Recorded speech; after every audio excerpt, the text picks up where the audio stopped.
The system of central banking is now experiencing a worldwide crisis that's completely unprecedented. It's never happened before. You have, I think, about $25 trillion of bonds that are now negative yield, several interest rates that are negative, and dozens of central banks around the world, currency crisis after currency crisis. Right, and negative interest rates, for people that don't know, means that you give them money. To hold your money. To hold your money. So you pay them interest to hold your money. Yes. The opposite of anything we've known in the last few hundred years, or ever, really. Yes. In fact, orthodox economics used to say that negative interest rates are impossible and you shouldn't even approach the zero bound for very long. And yet now you have more than 20 central banks at the zero bound, some in negative interest rates. You know, I sometimes start my talks and I say, I'm going to talk to you about a radical monetary experiment. And everybody thinks I'm going to talk about Bitcoin. And I say the radical monetary experiment is that more than 20 central banks have their interest rates at negative. This has never happened before. And they're stuck. They have no way out. So, you know, it's a really interesting space, because the whole thing about currency is that you don't need to know how it works unless it stops working. And when it stops working, everybody needs to know how it works, because your wealth, the future of your children, everything now depends on that. And so country after country after country, people are learning the hard lesson that currency doesn't matter until it does. Right. Because it's not working anymore. Keep in mind, this isn't a matter of evil people doing evil things. This is a matter of systemic corruption. And know your government. Guess what? They're funding the war criminals. They're funding the terrorists. They're paying the arms dealers. And they're doing it using the banking system that they're supposedly doing oversight on. There will always be criminal activity. That's part of society. Changing the way money works only ends up punishing the innocent.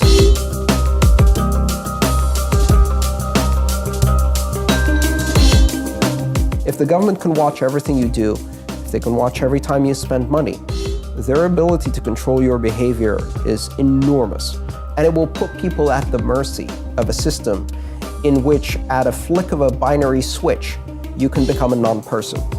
Went to the wrong website, attended the wrong protests, associated with the wrong political party, expressed support for the wrong idea, off. You no longer exist. That's scenario A. Scenario B is a world in which we have a fully connected economy using a form of currency that is neutral, transparent, global, and open, belonging to everyone, requiring no qualification to enter or access the system, and not under the control of any government or bank. That's what Bitcoin offers. Bitcoin crossing the $14,000 mark. Cryptocurrency surpassing $15,000 for the first time ever. Now it looks like we may hit the $17,000 mark. Bitcoin's price has been on a wild ride. 2017 alone saw massive gains, starting the year at under $1,000 and at its peak breaking $19,000. I'm going to explain it by using an ancient problem that Bitcoin claims to have solved. It's called the Byzantine General's Problem, and until now, it's been unsolvable. The problem goes like this. How do you make absolutely sure that multiple entities which are separated by distance are in absolute full agreement before an action is taken? In other words, how can individual parties find a way to guarantee full consensus? Here's the example. Imagine that you are a general in the Byzantine army and you're planning to attack an enemy city. You have the city surrounded by several battalions, each of them camped several miles from the other, and each of them led by another general. A coordinated attack on the city from all sides at the same time will be successful, but an uncoordinated attack will likely end in defeat. You have decided to attack at dawn, but you have no walkie-talkies or cell phones, and signals from flags, torches, or smoke could be seen by the enemy. How do you make sure with absolute certainty that all of the other generals reach consensus and all attack together at dawn? You could send messengers on horseback, but what if one of them is captured or killed before delivering the message? you would need to have a reply from each of your generals confirming that they have received your message, which means that they would have to send messengers to you on horseback. But what if they are captured or killed? What if a messenger is captured by the enemy and an imposter messenger with a fake reply is sent back to you? And how do the other generals know that the messages that they received from you are genuine and haven't been intercepted and altered by the enemy? Worse yet, what if some of the other generals are traitors and they send messages back to you confirming that they will attack at dawn when their true intention is to retreat? How can you ever be absolutely certain that all of your battalions will reach consensus and attack simultaneously? Like I said, this problem has remained unsolved for thousands of years, and at its core, it's all about individual parties being able to trust each other directly, no strings attached. Bitcoin claims to have conquered this problem. The short version of what is Bitcoin is cash for the internet. So it's a new kind of money, and it's also a payment network that runs over the internet. There's a piece of digital information that you can hold that has value. And as long as nobody else knows that information, that value belongs to you. Now imagine that the battalions are actually computers on a network, and that the generals are copies of a computer program running a ledger. A ledger that, via some very complex math, records transactions and events in the exact order that they happened. The key here is that all of these ledgers are exactly the same for everyone. As soon as a change is made on one copy of a ledger, if it is proven to be true by the math, all other copies of the ledger are updated to match. What we have here is a distributed ledger that is also always in consensus. This is one of the first things to understand about Bitcoin. It is the first full consensus distributed ledger mankind has ever seen. This network can be expanded across the entire planet. It means that individual parties on opposite sides of the world can come to consensus on an event without requiring any third party as an intermediary for trust. Whether it's an order from a general to his troops or an order from you for a pizza, a distributed ledger confirms via math whether an event is true and records it permanently. Bitcoin, the first full consensus distributed ledger, is a trust machine. When I first heard about Bitcoin, it seemed just like this very stupid magic internet money. I didn't really think it was very impressive at all. And I kept reading, and within a couple hours I became absolutely hooked. Was skeptical at first, didn't think it could possibly work, but have the skills to actually go in and look at it and convince myself that technically it was correct, that it could actually work. It was just an experiment to begin with, but I could see the potential with it. It's a fundamental innovation. That's how I think of it. Bitcoin is the most important invention, at least since the internet. Ask yourself, which is more important in your life, money or email? And I think most people will say money, so this is bigger than email. It's just incredibly novel and interesting solution to problems. Bitcoin was invented by Satoshi Nakamoto. As far as I know, no one has actually met Satoshi. No one knows who he or she or they are. I've never talked with Satoshi, although I have communicated with him electronically via email or on online forums. Satoshi started working on Bitcoin, he says, in 2007, and it actually took him a couple of years to convince himself that he could actually create a system that would work, that would solve this problem of how do you create a money where there's no single person or organization or government in charge. He started posting to a cryptography mailing list where he described kind of at a high level how it would work and started to get feedback from people on his idea.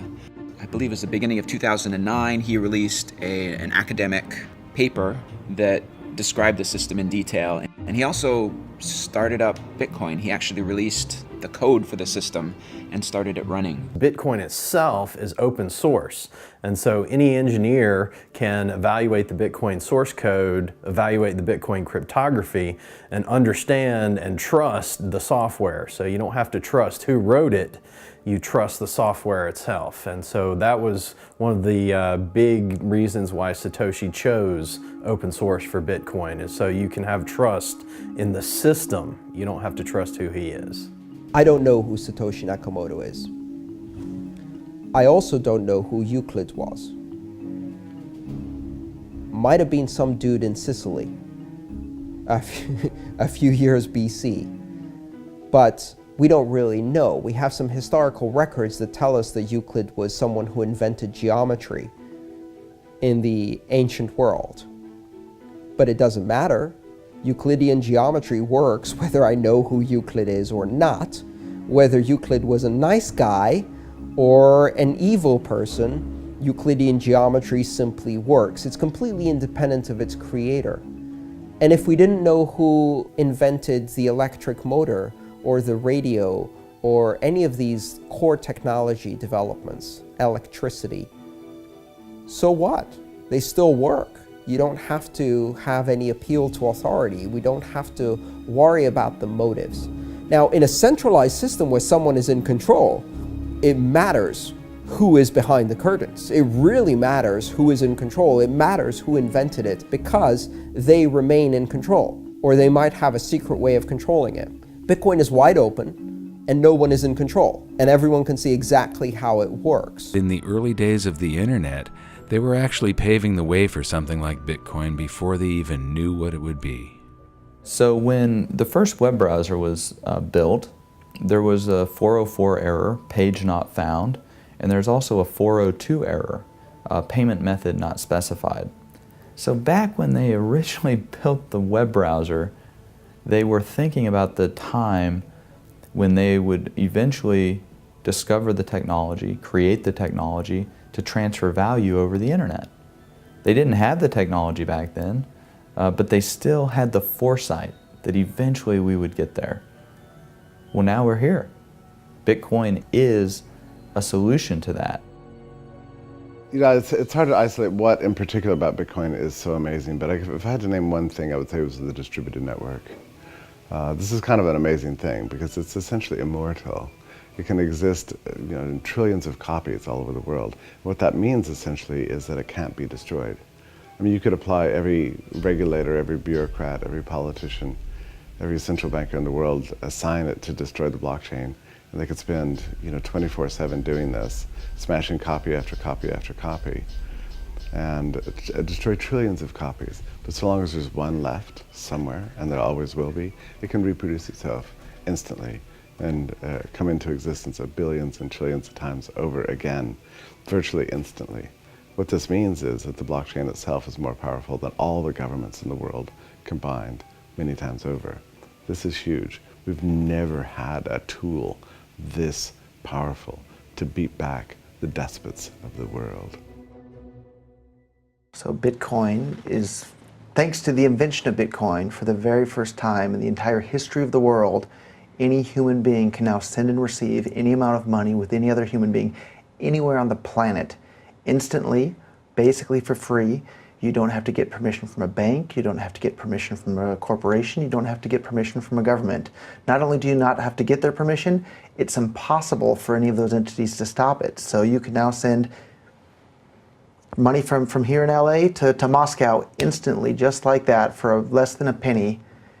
And there's nothing that the Russian government can do, there's nothing that the Chinese government can do, there's nothing that the American government can do. So if you think that it's a good thing that people have control over their own money, and they're not susceptible to things like we had happen in Cyprus a few years back, where the government just came in and said, okay, we're going to take, I think it was 1/3 of everybody's money in their bank accounts. If you think things like that are bad, you should love Bitcoin. And even if you haven't used Bitcoin yet, it might sound complicated and difficult, but think of it like email. If I sat here trying to explain to you how email worked, it would sound really hard and confusing, and how could anybody figure out how to do this sort of thing? But once you've used email, it's not hard. It's easy. You just type in the person's email address and you send them a message.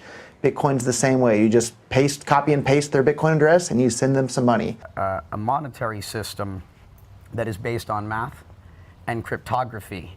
And it's open source and it's transparent, so it's governed on a peer-to-peer basis. So it's a system that can't be corrupted, it can't be cheated. It's a system kind of for the people. All they need to do is download an app.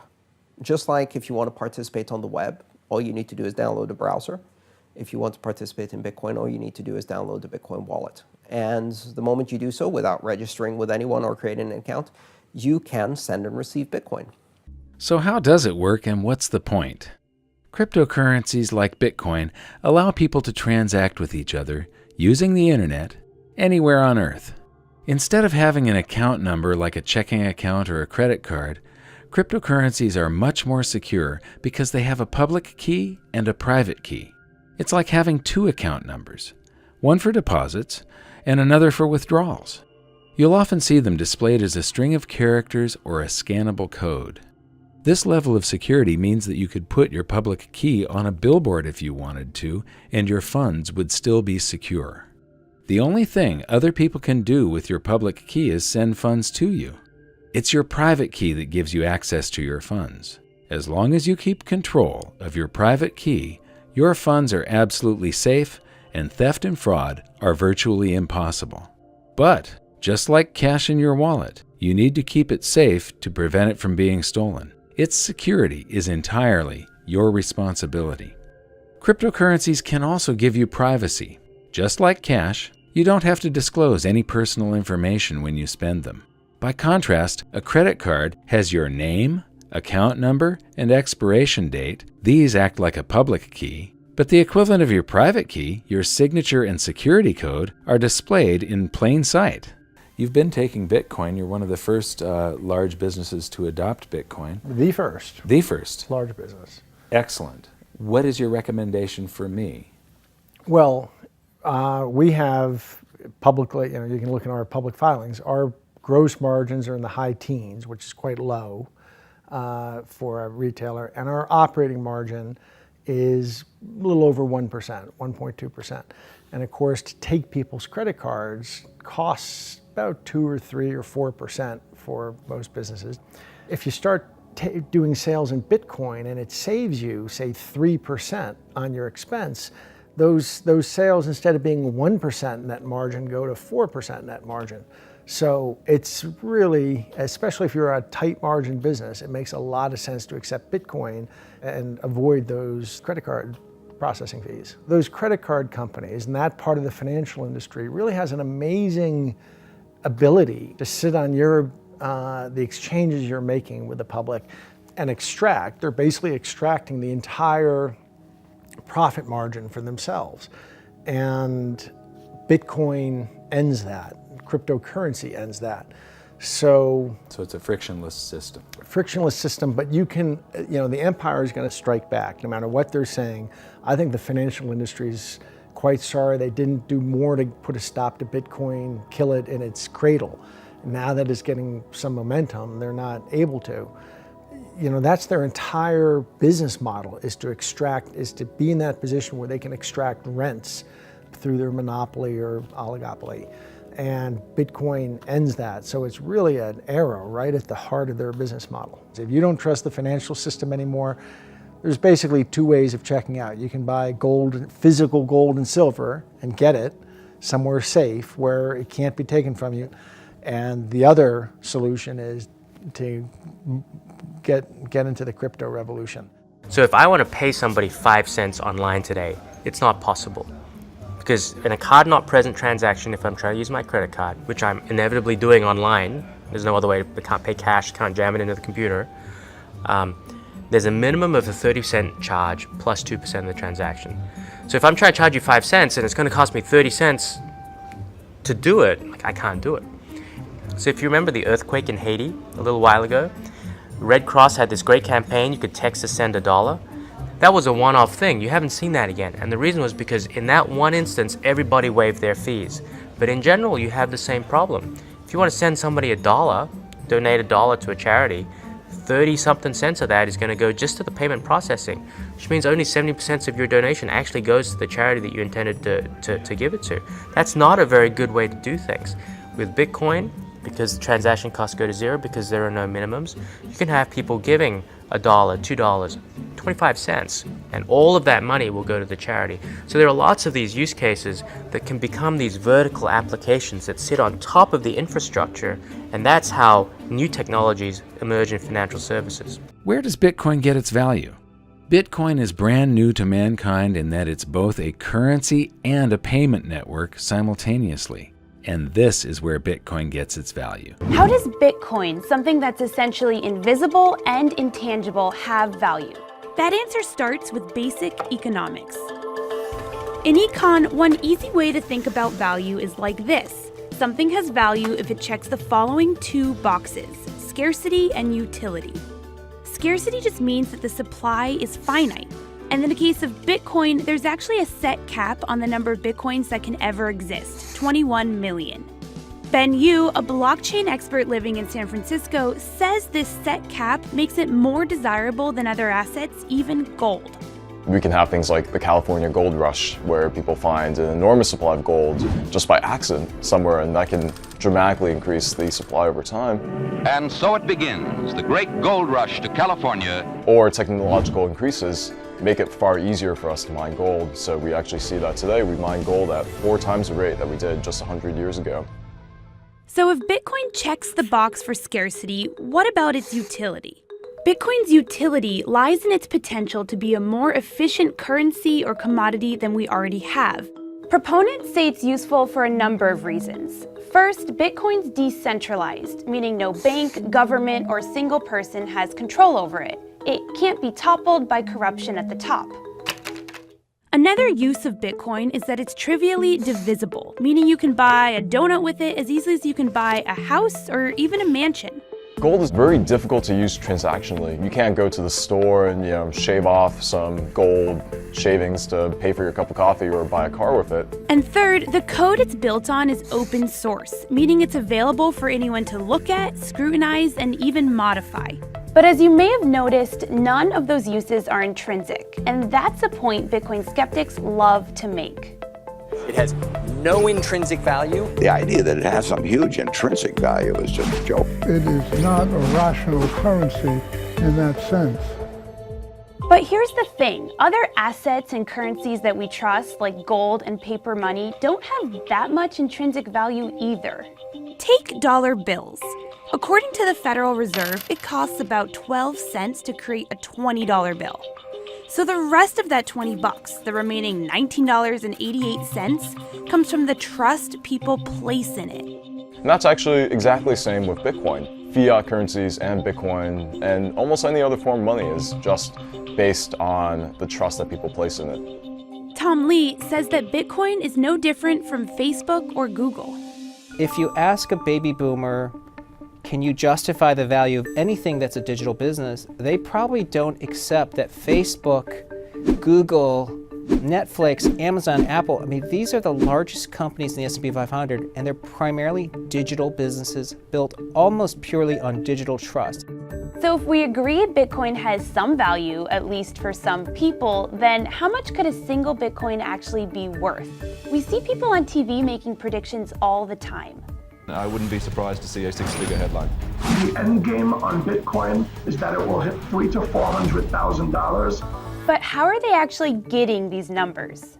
A lot of them do it by comparing Bitcoin to gold, because they perceive those two assets as being most similar to each other. The total value for all the gold ever mined in the world is about $7.5 trillion.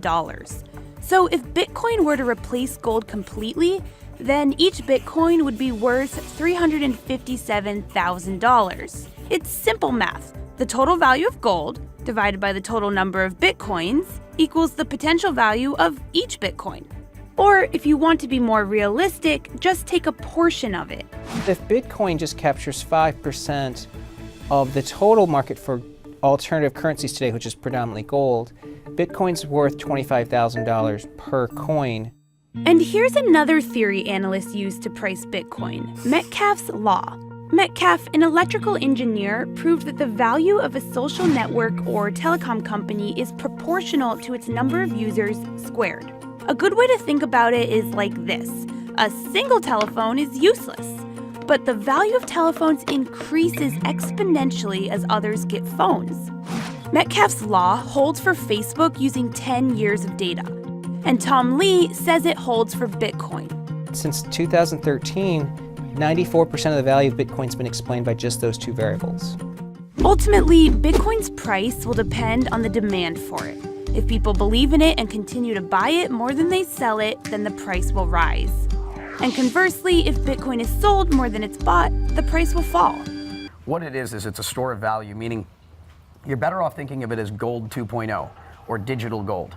And when you think about it from that perspective, you have to ask yourself about the history of money. And so for the last 5,000 years, the primary form of money was precious metals, gold, silver, and copper. Yes. And those three, after 95,000 years of experimenting with everything, were selected because they had specific attributes. It was sufficiently scarce so that you didn't need a truckload of it to buy a loaf of bread. You can transport it. It had to be malleable. You got to be able to take it apart, put it back together again. It had to be fungible, like diamonds. It has to all be the same. It can't like diamonds. Non-spoilable. You wouldn't want to put it in a safe, go get it in a year, and it's rotten. Right. So these precious metals had very specific attributes. Bitcoin possesses all of those attributes, except for it's a lot better at all of them. And the other big difference is gold is physical. Bitcoin is intangible, and the intangibility is a positive trait because you can send it from anywhere in the world instantaneously, and it's just, gold actually, it's easier to club you and take it off you. But what are most people using Bitcoin for? I think it depends. That's kind of like asking, what do most people use money for?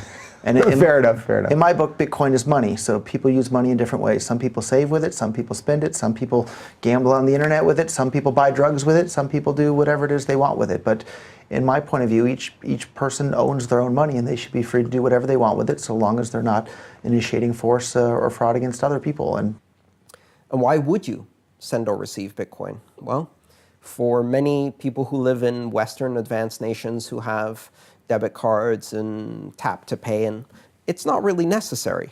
But in a broader sense, we live in a world that is very fragmented, where money faces borders, very hard borders, strict lines of demarcation between countries and currencies.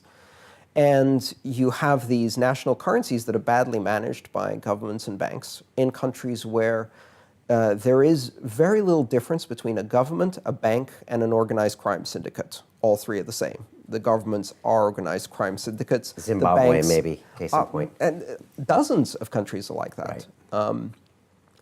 And so what happens when they have a crisis is they take the entire population hostage with them. They shut down the borders.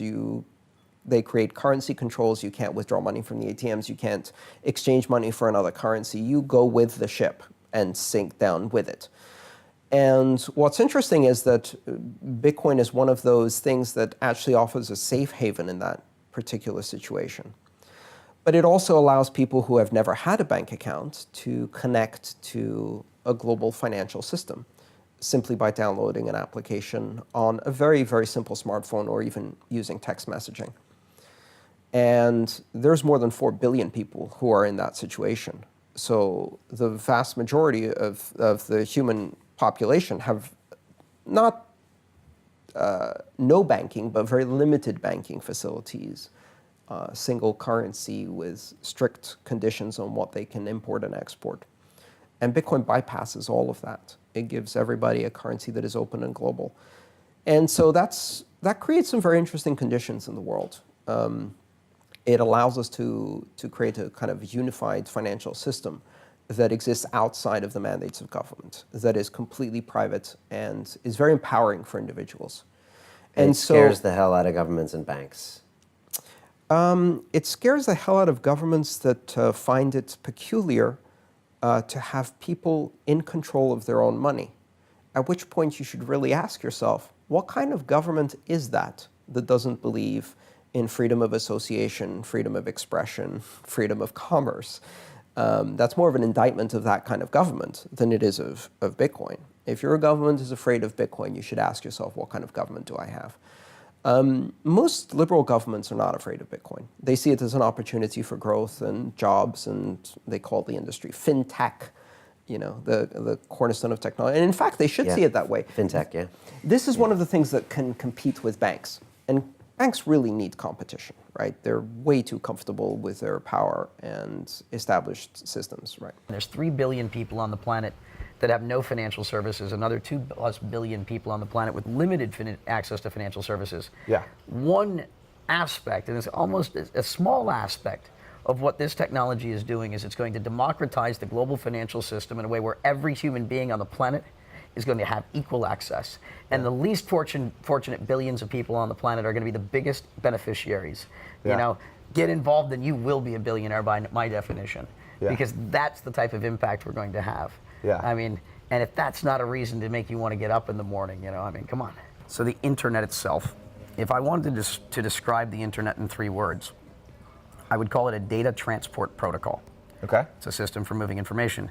Now the problem is it's an insecure data transport protocol, and that's because back when the internet was first being designed, we didn't have the processing power to run the types of cryptography necessary to do this. And so the foundation of the internet was built wrong, and then we just kept building on top of it. But the problem is when the foundation of a system is wrong, meaning it's insecure, and the way that it was constructed, it'll never be secure. The internet is essentially broken. What the blockchain is doing is it's going to bring and create the secure data transport protocol. And so the internet is only fulfilling one small part of its potential because of this security flaw. When you fix security, the internet is going to reach its full potential, which is going to be, I think, 10 times greater. Every industry in the world is going to be affected, and it's going to be a beautiful, beautiful thing. Are you saying the internet will be gone as we know it? Yeah, this is the new internet. It's the upgrade. Huh. Like gold, we know what gold is. It's a thing, you can put it in your hand. What actually is Bitcoin? So with traditional monies that people are used to using, like the dollar or the euro or traditional payment networks like PayPal or Visa or MasterCard, all of these things have one ledger that keeps track of, for example, PayPal. They have a ledger at the PayPal world headquarters and maybe a couple of backups. They keep track of how many dollars you have in your account and how many dollars I have in my account. And when I transfer some PayPal dollars from my account to your account, they update their ledger. But because they're the ones that are in charge of that ledger and keeping track of that ledger, at any point, they can reverse the transaction I made to you. They can take all the money out of your account. They can take all the money out of my account. The IRS can go to them and say, take the money out of both of our accounts. Anything can happen at any time that's beyond our control, even though we like to think of the money that's in our PayPal account as our money. But in reality, we have to trust PayPal to hold it. Because PayPal has that one ledger, they're at the mercy of their higher-ups, which are the government people. With Bitcoin, instead of there being one ledger that keeps track of who has how many Bitcoins in what account, there's a copy of this ledger, but it's on everybody's computer around the world that's running a copy of the Bitcoin full node software. And so instead of there being 1 or 2 or 3 copies, there's more than 100,000 copies of this ledger around the world. And those 100,000 copies of the ledger all stay in sync with one another.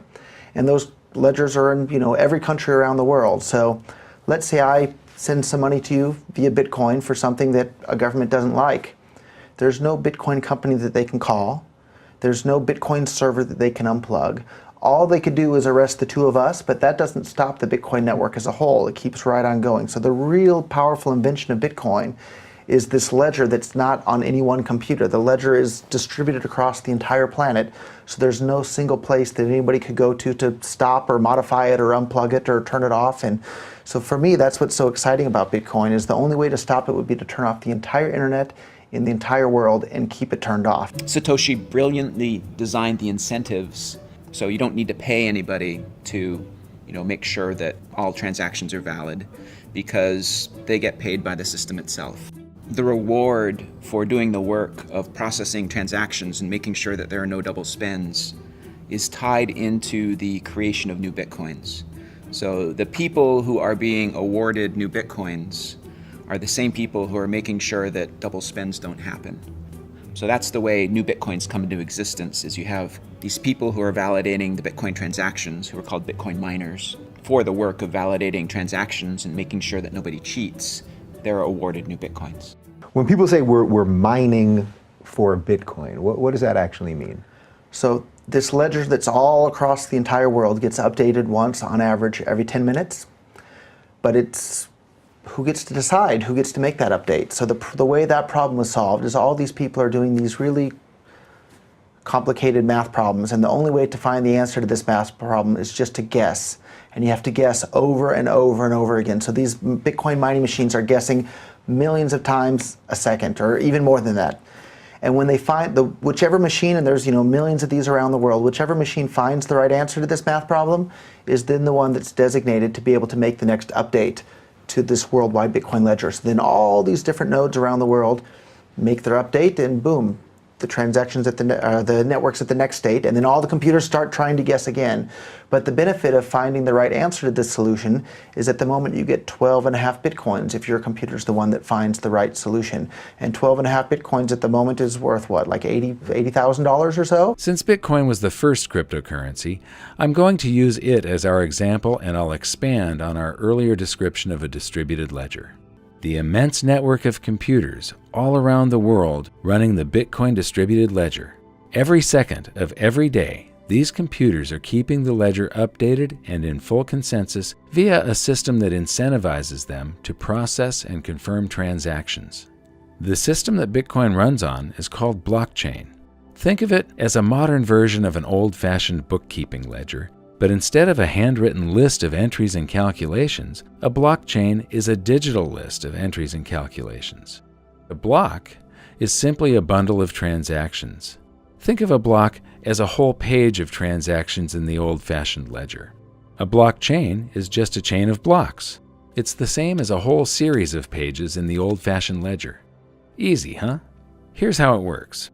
The Bitcoin blockchain actually exists in every one of the millions of computers on the network as exact copies of each other.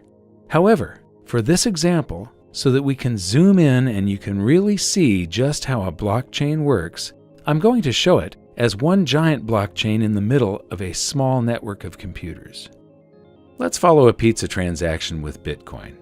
When the transaction occurs, it first appears on the network in a pool of unconfirmed transactions, along with thousands of others from all around the world. Millions of different computers from the network then gather some of these transactions and place them in their own blocks. The computers are all creating blocks constantly in the hope that theirs will be the next one added to the official chain. A new block is added to the chain every 10 minutes or so, when one of the computers wins the right to have its block recognized as the next in the chain and is rewarded with a prize of newly created Bitcoins. The way a computer wins the prize is by trying to guess the answer to an extremely difficult math problem. In fact, the problem is so difficult that even with millions of computers making guesses billions or even trillions of times per second, it still takes roughly 10 minutes to find the answer. Once one of the computers guesses the correct answer and wins, all of the millions of computers on the network that did not win are instructed to throw away all the work they have done, update their ledgers with the block from the winning computer, and start again with a new math problem. In doing so, the computers use an immense amount of power and cost a literal fortune to run. So why do they do it? Because it can be very profitable. This is where the term mining for Bitcoins comes from. Instead of striking gold by mining for precious metals in the wilderness, these computers are hoping to strike Bitcoin by mining precious numbers on the blockchain. But when these millions of computers are selecting transactions to go into their blocks, they aren't all selecting the same transactions, and not all the blocks are the same size. Some contain more transactions, some contain less. When blocks are thrown away, the transactions they contain go back into the pool of unconfirmed transactions. And there's a limited supply of Bitcoin. There will never, ever, ever be more than 21 million Bitcoins. So if you stop... So how does that work exactly? So I've heard that. So there'll never be more than 21, yet we've got all these computers that are constantly working to get the next solution to the mathematical equation. So how is there a finite number of them? Every 4 years, about half the remaining Bitcoins are given out. Okay, so for the first 4 years, every 10 minutes, 50 were given out. Next 4 years, 25, and then next, and so on. So eventually that kind of trails off, and in the year 2140, no more will be issued. And that's how we know there will only ever be 21 million Bitcoins created, because if you do the math, that series works out to 21 million. 1/100 millionth of a Bitcoin is the smallest Bitcoin unit, which the Bitcoin community has dubbed the Satoshi in honor of the creator. Right from day one, it was programmed into the software code that there wouldn't be more than 21 million Bitcoins. But those are released over time. So half of the remaining Bitcoins are released every 4 years. So in the first 4 years of Bitcoin 10.5 million coins were released. In the next 4 years, half of that. In the next 4 years, half of that. and it drops by half every 4 years. So right. So what year will they all officially? We have be more than released? 100 years until the last of the Bitcoins are released out into the public. All these computers around the world that are doing mining, a more accurate description of what they're doing is actually they're securing the Bitcoin network. So the more computers that are mining, the more secure the Bitcoin network is. And the Bitcoin network is somewhere on the order of several thousand times more powerful now than the world's top 500 supercomputers combined. So it's absolutely an incredible feat of engineering. Yeah, wait, so how do you get that kind of computing power? Like, are there just, I assume there's farms of servers, just, like it's just someone that invested in a farm, right? I mean, is that how it works? Initially it was just people at home in their bedroom because, if you found a block, you would get $1. And so it wasn't that exciting. But now today, when you find a block on the blockchain, you get, $80,000 plus dollars. So now it's big business. So people have big, giant warehouses filled with tens of millions of dollars of this mining equipment using, tens of megawatts of power per location. And it's a big business at this point. And you can still do it at home. One of the most important factors, though, is the cost of electricity. So the cheaper your electricity is, the more profitable your Bitcoin mining can be. So I assume there's some Bitcoin people that probably want to go into solar and move to Nevada or something. Yep, and then there's people going around looking at buying power plants and buying hydroelectric dams and all sorts of stuff. It's really become a worldwide major industry at this point. Yeah, I mentioned to you at the beginning we're going to have to do some definitions here. So blockchain, what is blockchain? So blockchain is just a fancy name for this worldwide ledger that's kept on everybody's computer that's running this copy of the software. And the ledger stays in sync with every other copy. So that's basically what a blockchain is. And the reason it's called a blockchain is that ledger, it's not updated all the time, it's updated in steps. And each step or update is a block of new information that's attached, and they're all chained together mathematically. So they're all in order. So if a new block gets added to the end of the blockchain on average once every 10 minutes. And now the blockchain is, coming up on 500,000 blocks long. And it's been going on for, 9 years now, something like that. Yeah. So I got to read these theories about the origin of money and what the origin of money is. And the idea of the origin of money is that it starts out as a commodity, but not just any commodity. It has to be a commodity that's easily recognizable, easily divisible, easily transportable. You can store it easily for a long time and it won't, go moldy or disappear. And it has to have these certain characteristics that make something as money. And I read about these theories in the books, and I was pretty convinced by the theories. And not to go down a whole other tangent, but I actually did some time in federal prison in the U.S. as well. And when I was in federal... I've got it noted right there. Okay. While I was in federal prison, I got to see firsthand in this micro-prison economy that sure enough, the theories in the books that I had read about the origin of money were true in practice. So I got to see within the prison that sure enough, people are using commodities as money. So in prison, people use tobacco and postage stamps and top ramen soups as money because all of those things are easily storable, easily transportable, easily divisible, easily recognizable, and of course a limited supply is important as well. And so I got to see firsthand before my eyes that the theories that I had read about in the books are actually true in practice. And then Bitcoin came along and I saw Bitcoin and I knew from the theories in the books and from the practical experience and the empirical evidence I had from in the prison economy, I knew people were going to start using it as money. And because the supply of Bitcoin was limited, and I knew people were going to start using it as money, that meant the price of Bitcoin in terms of dollars would have to go up. So my first step was to buy a bunch of Bitcoin. For anybody who's been around in Bitcoin for a while, they may have seen the physical Cassius Bitcoin. So the guy behind that was also nice enough to sell me some Bitcoins. Yeah. And so at one time there was actually a physical... There still are, but they're more of a collector's item at this point. And basically it's a physical coin with a hologram. And when you peel the hologram off, you can see that it's been tampered with. And underneath the hologram is the magic number that's required to actually spin the Bitcoins. Yeah, I knew from day one, once I put together the pieces in my mind and I understood that Bitcoin couldn't be shut down or stopped or controlled in any way and that there's a limited supply, I was so excited about this that I heard about it as I was eating breakfast at around 10 a.m. with the full intent of going into my office that day. Didn't make it. I stayed home and read about Bitcoin all day. I stayed up all night the next day until around 4 p.m. the next day, and I got too tired and I fell asleep for only about an hour, and then woke up again and read all about Bitcoin. And I went on sleeping maybe an hour and a half per night for about a whole week. Wow. Until I got so sick from lack of sleep, I had to call my friend and say, help me, I'm so sick. And he came and picked me up and drove me to the hospital, and they gave me some sort of a sedative or something, and I passed out asleep for maybe 12 or 16 hours. Jesus. But then woke up again, and it was all Bitcoin. And here we are about 7 years later, and it's been all Bitcoin all day, every day for 7 years now, because this is literally, it's one of the most important inventions in the entire history of humankind, right up there on par with the importance of the invention of the wheel or the electricity or the transistor. That's how big of a deal the invention of Bitcoin is. I hear people asking me all the time, well, aren't governments going to regulate Bitcoin? And what about government regulation of Bitcoin? But I think they're asking the wrong question. The real end game here isn't that governments are going to regulate Bitcoin. Bitcoin is going to regulate governments. Bitcoin is going to limit the power that every government on the planet has to control people. Look at what happened a few years ago in Cyprus, where every single person there had, a big percentage of their bank account just completely wiped out. Bitcoin gives the ability to people to opt out of that sort of system. In the United States here, the government can print as much money at any time for any reason, and you better believe that they're doing that all the time.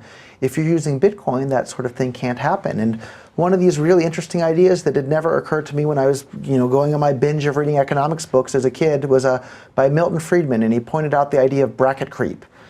And the government inflates the currency every single year, so maybe you have 2 or 3% inflation, and one year to the next, that's not that big of a deal, but compounded year after year after year, before you know it, $100,000 isn't, in 10 or 20 years from now, it's not going to be that big of an income. Right. But the government tax brackets are likely to stay about the same. So maybe $50,000 income today is the equivalent of a $100,000 year income after however many years it takes to compound to that. So instead of being in a 25% tax bracket, you're going to be in a 45% tax bracket, even though you're not actually earning any more money each year. Mm-hmm. Bitcoin is the exact opposite of that. There's no central authority that can make more Bitcoins out of thin air, unlike the US dollar. So that's a really powerful way of people to opt out of this government inflation racket that they have, that they use to bump everybody into higher tax brackets year after year. I think I'm following all the logic here. So when you talk about why this would basically stop wars too, do you mean because of economic reasons, or because basically we wouldn't be giving the economic reasons, meaning countries wouldn't have an economic incentive to fight, but also that the people wouldn't be giving them enough money to fight in the first place? Is that? So there's a couple of reasons, and since we have quite the big audience, I've never talked about one of them publicly, really up until now, and we'll Nice. talk about that one today. All right, let's roll. But one of the easy, simple reasons is that lots of governments fund their wars via inflation. They just print money, and they use that money to buy guns and bombs and tanks, and they use it to murder people all over the world. And war is just a euphemism for murder. You're killing, sometimes some bad people get killed, but for the most part, innocent civilians are getting killed all over the world. And let's say somebody came in here and stole my wallet and ran off down the street. If I started chasing them down the street and shooting guns, and I shot a dozen innocent people that didn't steal my wallet, and I said, oh, it's okay because I was trying to get the bad guy who stole my wallet, I would go to jail for being a murderer for killing all those innocent people. So let's take for granted, let's say Saddam Hussein was a really bad guy who deserved to be killed. They murdered more than 500,000 Iraqi children to do it, right? That's murder. You're killing kids. Right? It doesn't matter how bad of a guy Saddam Hussein is, you don't go and kill a bunch of kids to get him. And that's exactly what the United States government did. And if any individual did that, trying to catch a common thief, you would go to jail for it. But for whatever reason, people just have amnesia or closed eyes when governments do the exact same thing. If you're murdering innocent people, you're a murderer. And that's what governments do, and they do it primarily through printing money and use that to pay people to go and drop these bombs and guns and tanks. And Bitcoin takes that power away from them. Is Bitcoin a bubble? I know you're probably sick of being asked this. Everybody's been saying it's a bubble. You see big bankers saying this. The more they say it, China's banned ICOs, Russia's banned cryptocurrencies, the more it's going up right now. What's your answer to that? Is this a bubble? Yeah, of course it's a bubble, but what are bubbles?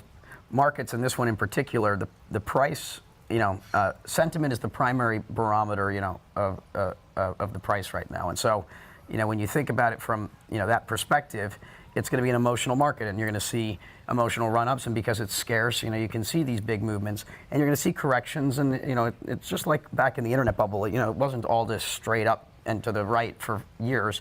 We had lots of like, you know, movements during that phase, and so this is going to be no different. So the data point I would give you, though, that's most interesting is we're calling it a 300 billion. We can get $400 billion market cap sector more or less right now, and you know, kind of doing this in this period. How big do you think the internet was during its heyday? In 1999, it got to over 7 trillion, the internet tech stocks. And so 7 trillion, and that was when it was only a Western phenomenon, and this is not adjusting to inflation. So I could argue it'd be a 50 trillion or $100 trillion market today. So relative to that market that was betting on the future potential of a new technology, which is inferior to what this is. Yeah. This is 10 times bigger. Yeah. I think, yeah, we're in maybe a temporary one, but we're far from being even anywhere close to where the internet got. Yeah. And so the thing that I would argue is the biggest bubble today is the stock market. So you think cryptocurrencies, Bitcoin at $300 to $400 billion market cap is not nearly the bubble as conventional S&P 500 regular stock market, what people have their 401k. I think the stock market's more of a bubble. So you could see that crashing, a bigger crash than you could see crypto. Of course, it's a bigger market too. So obviously, I mean, the information that I would give people is if, you know, you're doing what's called asset allocation. If you have assets, you want to try and figure out how they should be allocated and give some thought to it, have intention in the things that you do. And so you can say, okay, I've now been informed enough due to my own research to have formed my own opinion, to have my own view, because I'm making a decision for myself. I am choosing to do this. Once you've done that, you say, how much do I want to allocate? And that's going to be a matter of what level of knowledge you have and what level of conviction you have. Right. You know, your prediction of the future. And you might say, I want 1% of my assets in something like this. You might say, I want more. Right. You know, I'm more or less mostly in blockchain and crypto-related assets and real estate. Yep. That's where you put your money, either in crypto real estate's my edge. Real estate. So real estate is your physical asset that if something happens, you know you're balanced out here. Well, no, I think the real estate market's interesting because it's undervalued, hugely undervalued, because it's the second largest asset class, and it doesn't have a matching engine or an order book.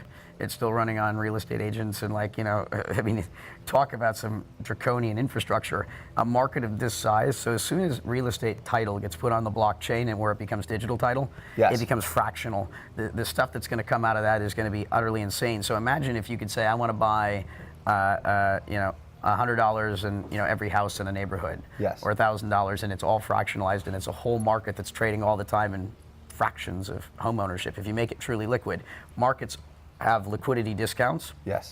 Bring liquidity to the market, you will cause a huge increase in price. Do you think there's a chance, or very likely chance, that all of them go down to nothing? Or do you think it'll be one could go down and the other would rise? I mean, yeah, Bitcoin could fail. I mean, I don't know if Bitcoin's the Friendster, the MySpace, the Facebook, the Instagram, the Snapchat. You know, I think it's got a much greater chance of surviving than those did. But, you know, something else could come along that's substantially better. I don't see it as of right now, but I would never say never. It'll be a binary outcome. You know, Bitcoin will go to $1 million if it succeeds, and if it fails, yeah, it's going to go down. It'll take a very, very long time. You think it's conceivable Bitcoin goes to $1 million? Yeah, I mean, if it is used enough. Well, I think it's important to realize that because Bitcoin is not owned or controlled by anyone, it's not very appealing necessarily to companies that want to carve out a niche in the market and control it. They have to take a much bigger leap of faith. It's a decentralized, very disruptive technology that flies in the face of every regulatory system that exists. And so at the moment, that's a bit outside of the comfort level of most businesses, which is fine by me, because to the audience that I think we should care about, which is the vast unbanked in the world, the people who suffer under hyperinflated currencies, you know, optimizing the shopping experience or the yields on their pensions is the least of their concerns. Well, I have an interesting perspective on that. My mom is using Bitcoin. My mom is using Bitcoin to save her pension from the rapacious appetite of an out-of-control Greek government that tried to confiscate 20% of her deposits And I spent a year begging her to move her money out of the Greek banks because I predicted they were going to collapse. And she did. And I helped her put it into Bitcoin. And then shortly after that, they put currency controls, withdrawal controls, provenance checks, super taxes, extra taxes, emergency taxes, and started taking haircuts off the tops of people's bank accounts. They'll say, if you're really rich, if you have more than 50,000 euros, we'll take a haircut. Well, my mom has her retirement in cash because the only retirement she has is from selling her parents' property. And if she hadn't taken it out, she would have lost 20% of her retirement. At an age where she's disabled, she can no longer go back into the workforce. She no longer has the ability to, especially given the workforce situation in Greece. What are you going to do to that person? What are you going to say to that person? Live 20% less, ma'am, because the Greek government needs to bail out Deutsche Bank. No. So my mom does use Bitcoin because she has to. So what have I learned in the past few days about Bitcoin and other cryptocurrencies? I've learned that they're a simple mathematical formula that is fair, honest, and impartial. I've learned that this is more than just a digital currency. I thought that this was just for sending value from one person to another. This is a revolution that will change the world. It will tear down borders. It will connect the globe. It is as important as the internet was. But because it connects people, because it frees people, there will come a day where there is a call to regulate it, to stop it, to shut it down possibly. The people that are calling for those things, their motives need to be questioned because what they are trying to prevent is freedom. It's that simple. One of the things that cryptocurrency does is it provides freedom, and the people that will be calling for its regulation or its abandonment will be the financial sector, central banks, governments, because it provides for a lot of the things that government does very poorly, it will do very well. That the financial system currently does very poorly, it will do well. It's fair, honest, impartial, instant, and cannot be subverted. The only caveats are that Bitcoin has first mover advantage. It's the largest one, but it may not be the one that succeeds. It's an experiment at this point.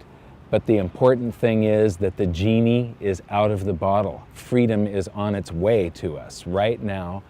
We can all support it, or we can let it languish. And I think that this cannot be stopped. So am I going to sell my gold and silver and convert it all to Bitcoin? Absolutely not. Bitcoin, as I said, is an experiment. There is a possibility that these things could go to zero before they're fully developed. There's a possibility of some sort of catastrophic failure. Right now, it has proved very robust and unhackable. You don't know what is going to happen in the future. So one thing to keep in mind, the Germans came up with the Enigma machine in World War II, and it was supposedly uncrackable, and then we broke the code. And then they added another dial to it to increase the complexity manyfold, and it was supposed to be uncrackable, and we cracked the code.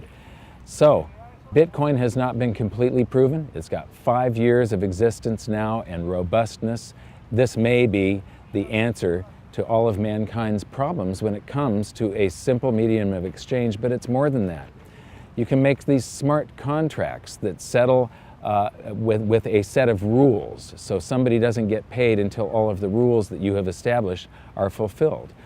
You can create escrow with yourself, where there's a third party that has to sign off that a transaction has been completed before the payment goes through.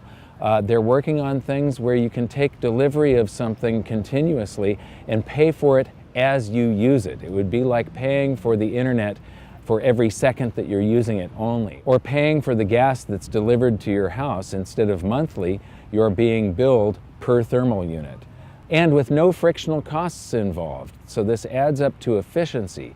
Therefore, mankind is left over with more prosperity.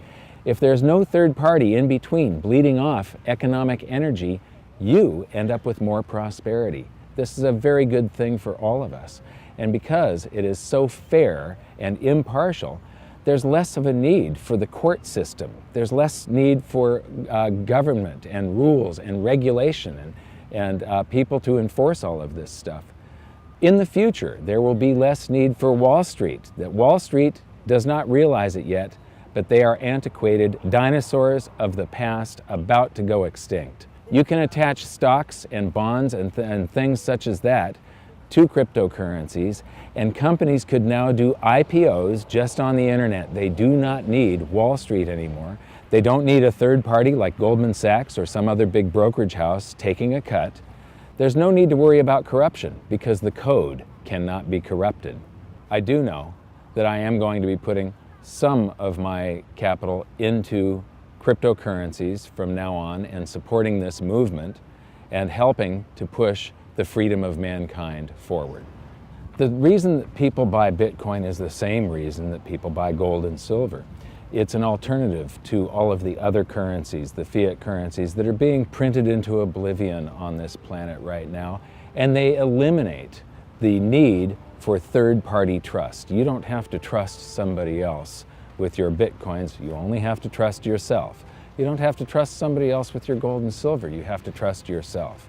So the reasons are the same, and so I would encourage every precious metals investor to investigate Bitcoin and the other cryptocurrencies, and I would encourage every Bitcoin and cryptocurrency user and investor to investigate precious metals.